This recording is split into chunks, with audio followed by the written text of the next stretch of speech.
So now, with the permission of the most venerables and their blessings,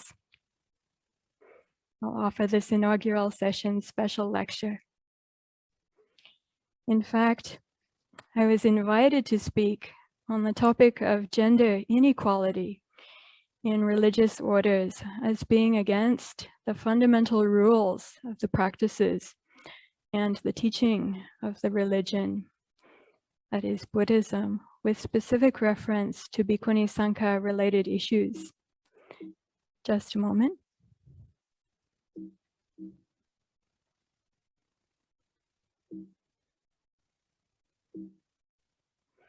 I'm going to have to stop sharing for a moment because my slides are not progressing. Just a moment, please.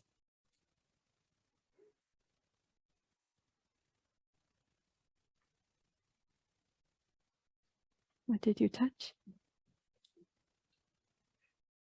Aha. So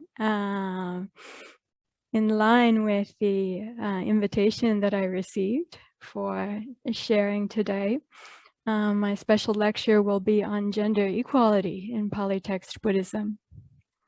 In the Soma Tathālokā, Venerable Soma Mahatherī says, "One who thinks I am a woman, or I am a man, or I am anything at all, is fit for Mara to address."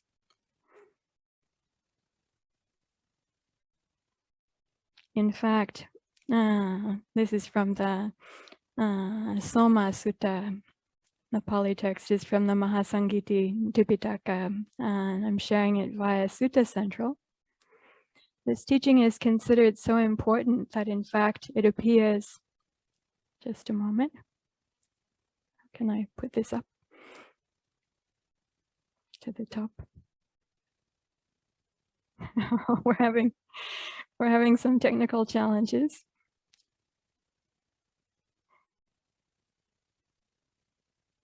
Okay, that does it. This teaching is considered so important that in fact it appears in both the Therigatha and in the Samyutta Nikaya. In both, Mara, the embodiment of evil and all that leads us to fall away from the path, states, that state so hard to achieve, which is to be attained by the seers, the rishis, can't be attained by a woman with her two-fingered wisdom.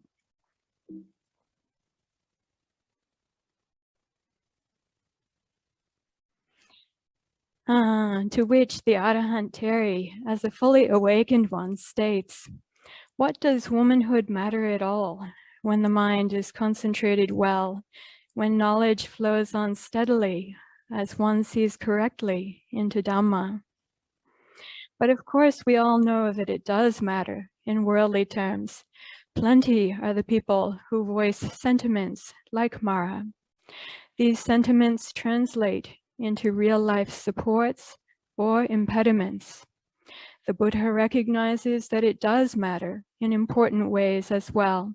An example, when he explicitly highlights eminent qualities of disciples of all four of the principal categories of his disciples, including bhikkhunis, or when he explicitly recommends parents with daughters to look to his leading bhikkhuni disciples, Khema and Upalawana Teri, as role models. Here the Buddha exemplifies and sets the proper Theravada or Savakayana Buddhist standard for both deconstructing and constructively applying gendered worldly terms and contexts in ways that are illuminating, uplifting, and empowering, offering not only transcendence, but concrete role models of excellence in his sasana and sangha in the world in ways that are, as we see exemplified here, both explicitly gendered and explicitly non-gendered and gender transcendent. The worldview of the Pali texts, analysis. The primordial state of humanity is said to be non-gendered beings made of light. This is from the Aganya Sutta, the Buddha's teaching on knowledge of beginnings, the 27th discourse of the long discourses of the Buddha, Tigha Nikaya. In the Aganya Sutta, these beings travel to earth back when the crust of the earth was still liquid, and they consumed the earth. It's called tasty earth. Over time, developing sexual characteristics, and with that, customs related to sex, acquisitions, attachments, disagreements, and violence. This is portrayed as the devolution of humanity. Most early Buddhist traditions valorize, exemplify, and advocate for a reversal of this process, up to and including giving up violence, acquisitions, marks of gender, sex, and attachments, both physical and emotional, as the path to full awakening, Bodhi. The state of complete awakening, Bodhi, is non-gendered, and the fully awakened ones, Arahanta, no longer have tendencies to acquisition, violence, or sexual behavior, as exemplified in the Bhikkhu, Bhikkhuni Mahasangha, and in the Uposita observance of the white-clothed lay disciples. We see in this the highest value in Buddhism. This is Buddhist evolution. Auspicious bearers of the essence. Moving from the Sutta Pitaka to the Vinaya Pitaka, in the Pali text Mahavibhanga, in the explication and analysis of the first precept of the bhikkhus and the bhikkhunis, both a bhikkhu and a bhikkhuni are defined virtually identically, with the only difference being that the latter is defined as fully ordained or fully accepted by the dual Sangha. Both speak of auspicious Bhadra bhikkhus and Bhadra bhikkhunis, and the heartwood Sara bhikkhus and Sara bhikkhunis, bearers of the essence. However, as we may know in contemporary South and Southeast Asian Buddhist cultures, male monks are normally thought of as auspicious and essential, but unordained or not fully ordained female monastics are not generally thought equally so, or not at all. And so, I'm quoting now from the Buddha's greater discourse on the heartwood, Maha Saropama Sutta, from the middle-length discourses of the Buddha, Majjhima Nikaya, number 29. And so, monastics, this spiritual life is not lived for the sake of possessions, honor, and popularity, or for accomplishment in ethics, or for accomplishment in samadhi, or for knowledge and vision. Rather, the goal, heartwood, and final end of the spiritual life is the unshakable freedom of heart. Akuppa ceto vimutti. Etang sarang, etang pariyosananti. This Dhamma teaching indicates that what is the essence or the heartwood is not to be found in material things, including the sex of bodies, or even in materialistic ways of viewing the precepts or vows, or meditative performance, or all one's rote learning, but is rather found only in the unshakable liberation of heart-mind that is utterly non-gender qualified or dependent. Sara as heartwood, essence, end and goal of the holy life.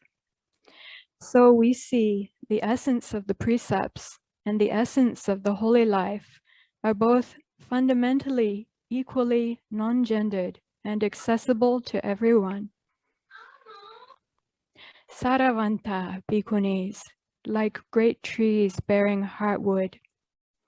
In the Pali text Sutta Pitaka, the leading bhikkhuni teris are regularly compared favorably to then contemporary symbols of royal and natural power and awe. As we have seen, great trees bearing heartwood, she-elephants that have burst their bonds and now roam freely, and lionesses, with the Buddha asking them to roar their lion's roar by demonstrating the abilities and powers accrued in their fulfillment of his teaching and the path of practice. There are fools who doubt that women too can grasp the truth, Gautami. Show your spiritual power, that they might give up their false views. The Buddha's injunction to Maha Pajapati Gautami Teri, the Gautami Teri Apadana, verse 178. The Buddha's words to his own nurse mother, foster mother, and first bhikkhuni. Of the essence, replete in spiritual power and potency. The Buddha's injunction to his spiritual daughter and co-leading disciple, Maha Savika Bhikkhuni Arahanti Uppalawana Teri, from the Uppalawana Teri Apadana, verse 388. Demonstrate your spiritual power to those leading in my sasana. Cut off whatever doubts remain in the fourfold community now.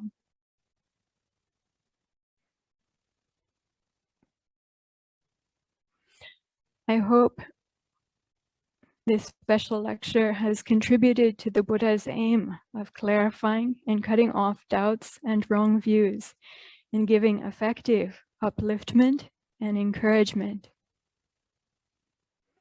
I would like to offer something that I propose to call the Buddhist Prime Directive.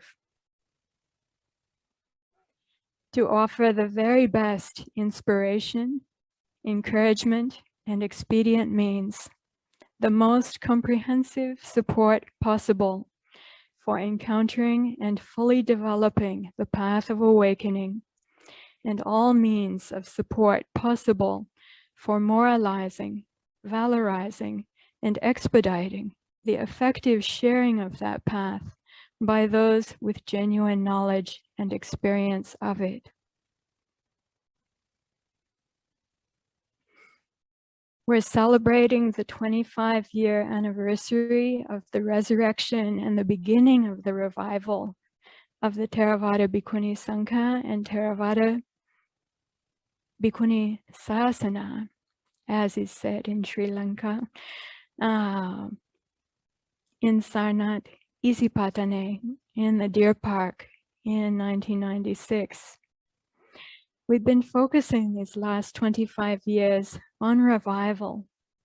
And now, 25 years later, we have an increasing number of Bhikkhuni preceptors, Bhikkhuni leaders, and teachers internationally. The Bhikkhuni Sangha of the Theravada has grown to more than 5,000, more than 3,000 in Sri Lanka alone. It seems to me that it behooves us now to consider the prime directive in Buddhism, and doing so, to move our focus not only from revival. Revival is still important and it's not yet complete. There's so much more we can do for it to be complete and proper according to the Buddha's meaning and the Buddha's vision. But to turn also our hearts and minds with the reappearance of Bhikkhuni seniors, preceptors, leaders, and teachers, their students and disciples, Bhikkhuni aramayas, viharas, upasayas around the world, to turn our focus from revival to renaissance. I ask myself, what would renaissance mean?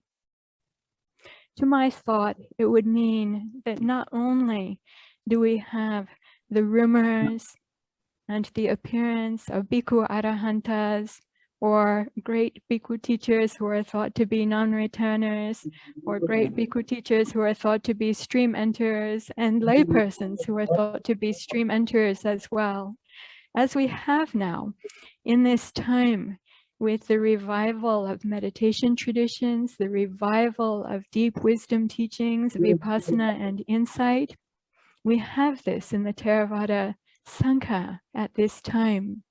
But for this to be complete, for the revival to be a renaissance, what that would mean is for the Theravada and Buddhist traditions to also be once more replete with at least a few Bhikkhuni Arahantas, completely awakened ones, Sāvika Buddhas.